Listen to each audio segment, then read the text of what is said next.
Hello, and this week I am doing the one watercolor challenge.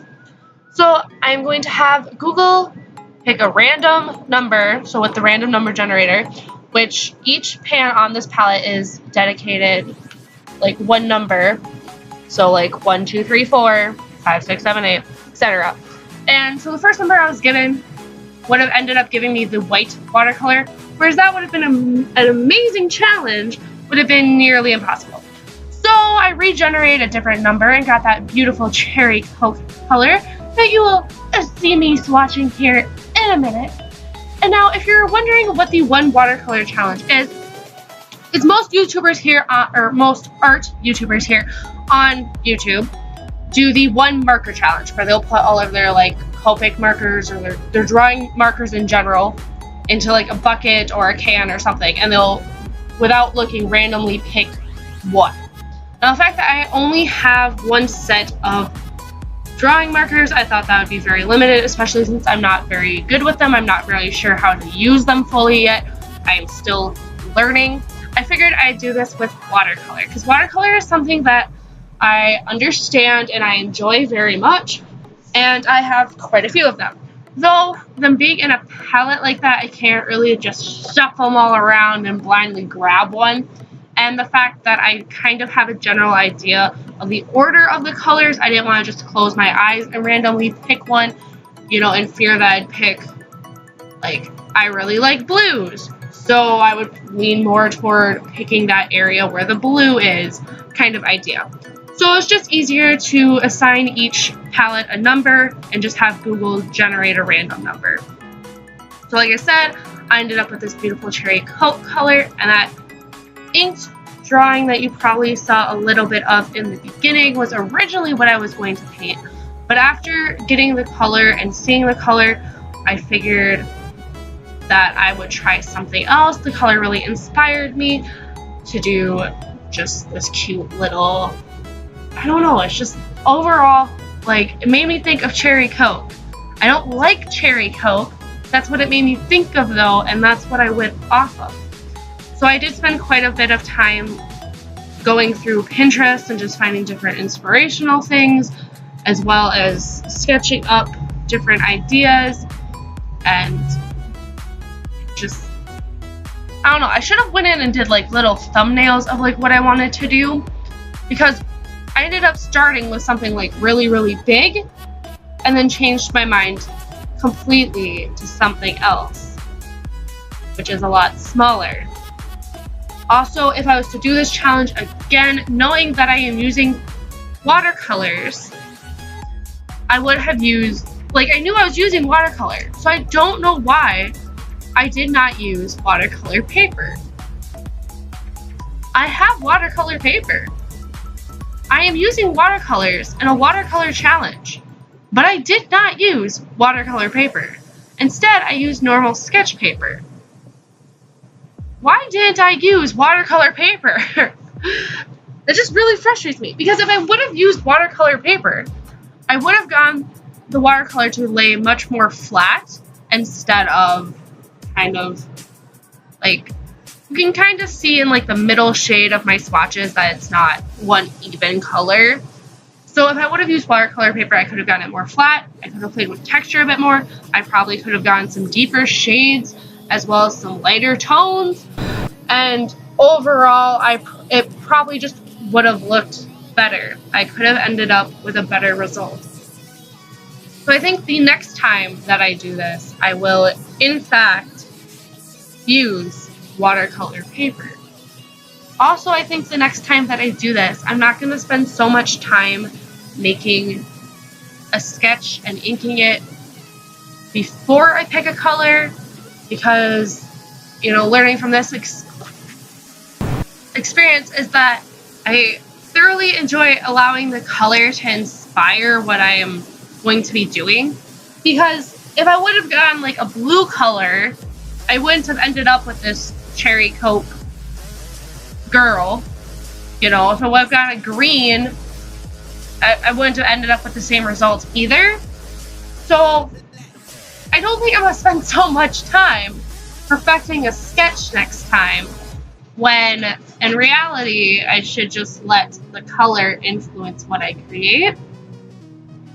Also, I think the next time that I do this, I might grab out both my pans of watercolor, or both my palettes of watercolor, except for my first watercolor palette is much emptier at this point, to the point where I had to buy the second palette of these watercolors. As you notice also, though, they are not professional grade watercolors by any point. They are from Walmart. They are a very cheap set of watercolors. I personally enjoy them. I personally enjoy the color variety. I know a lot of people like to mix their colors, but I personally am not a huge fan of mixing watercolors. I don't know. I don't mind like mixing acrylics and things of that nature, but mixing watercolors to me just isn't the same. So I prefer to get a palette like this, and then I have all of my colors right there, and I mix them from that, just because I have more variety of color. Because with watercolor, you can't really mix white in with a color as well as you could with acrylics. So I don't know. It just makes more sense to me to have more color options than to sit there and try to mix a whole bunch of colors with watercolors. But also on top of that, I personally also really enjoy this palette, not only because of the color variation, but because of the accessibility. So you don't have to go searching for a palette and unscrew all your tubes and, put them all in the palette and mix them and all that. So this is just so much easier, because all I have to do is walk over to my dresser, open the drawer, and pull out this plastic thing. And there I go. I can just start painting. Also then, it makes it much more portable for me. I took it with me the other week when I went to a national park, and we went to this waterfall, and there's a whole bunch of bluffs and really cool cliffs, and I got to climb around on all these rocks and just find all these cool spots to sit, and just sit there with my sketchbook and just paint. And it was very, very nice. And now if I would have had tubes of watercolor, I would have had to have all of my colors either pre-mixed, or I would have had to have a good drop of each of them so I could mix them in some kind of closed palette. I don't know. There's ways of obviously doing that. What I'm really saying is I'm too lazy to do that. That makes sense. Also, I prefer this palette for the fact that it just, I don't know. Sometimes people really rag on the cheaper supplies and say that, oh, they're not good. But like I said, the colors would have laid down so much smoother and flatter if I would have used watercolor paper. That is not at all at fault of these watercolors. I will say that this color did indeed get a little bit chalky. It did get a little bit chalky looking, but I think that might be due to the paper, though I am not for certain. Another major problem a lot of people have with watercolor palettes like this is they're not as bright and vibrant, but I actually prefer the more dull pastel color range anyway. That's just my personal preference. So, if you prefer bright colors, I would definitely say go for more of the tubes of watercolor, more of the high-end range of things. But I personally prefer dull kinds of tones. I don't like anything too bright or vivid or distracting. That's just not my art style. Though I've seen a lot of people that do really cool things with color schemes that are very bright and vivid and, crazy like that. But again, that's just not my personal thing. I feel like I'm talking a lot about this watercolor palette, but I'm not really sure what else to like talk about in this video. I mean, I can tell you a little bit more about this drawing, and from what you can see of it, it is a girl who is enjoying a can of Coke that has like a straw in it, and then there's like a bunch of bubbles around her.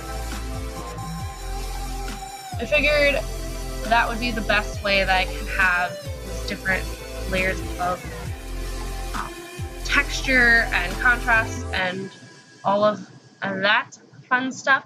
Because I did in fact try a similar challenge before where I used all of my one-colored art supplies. And when I did that challenge, the problem I ran into was I didn't put enough tone variety next to other parts. So like her hair was too close to her skin tone type of deal, or there wasn't enough texture throughout the piece where you could tell different parts of the illustration apart. Everything was the same tone, the same texture, and in turn it just made this yucky blob of one color. So this was a really fun exercise to get to test, you know, going back and getting to retry that challenge, which I did not end up posting. I'm sorry. I wanted to film quality content for you guys to publish, to post, to share with you, because it was just a huge fail in every sense of the way. But you know what? This video gets enough likes, I will post a picture of the finished product of that piece that was a fail onto my Instagram. So let's get this video to, you know, we'll make it really easy. 20 likes. Get to 20 likes. And I will show you the picture of me trying all of my pink art supplies. The finished product of that failed attempt. And how horrible of a giant pink blobby mess that turned out to. But you have to get this video to 20 likes. And my link for my Instagram will be in the bio. So once this video does get to 20 likes, you can go check that out there. Anyway, back to this. So I really wanted to focus on making sure there's enough tone variety and enough texture variety throughout this piece so it didn't become a repeat of last time. I will be trying that challenge again of trying all of my whatever colored supply, and I really wanted to do it Adventure Time themed, but I did not know Adventure Time ended today. I know I'm posting this video on Wednesday, but I am recording the voiceover on Tuesday, September 4th. And today was the last episode of Adventure Time here. I'm sad about it. I'm very far behind and did not plan for that. Otherwise, I would have done those videos first and would have gotten them out so that way they could have been viewed and enjoyed and loved. But I don't know. So comment down below if you would still like me to do that challenge Adventure Time theme. I was thinking like all of my pink art supplies for Princess Bubblegum, all of my red art supplies for Marceline, all of my orange art supplies for Flame Princess, so on, just kind of do like a nice rainbow, and at the end using all of my art supplies to make one giant illustration of the land of Ooh. So that was my plan, but I don't know if I'm still gonna do that. But comment down below if you want to see me still do that. So going back to this illustration, I'm really just kind of finishing up at this point, adding some nice blush and some shading to her and her face, and making sure, again, everything is, you can differentiate between everything. I do really enjoy how the bubbles came out, because I don't paint bubbles, and doing bubbles with one color, it's not as easy as I thought it would be. But like I said, I don't normally paint bubbles, so that might be a thing I gotta practice more of in the future. It's just painting bubbles, because it's really fun and they're really cool, and I enjoyed that. But anyway, so yeah, I'm just kind of adding some more shading and some more textures. I really enjoy the texture in her hair, though I wish I could have pushed that texture just a little bit further, and I couldn't, because again, if I wouldn't use watercolor paper, it would have been so much easier.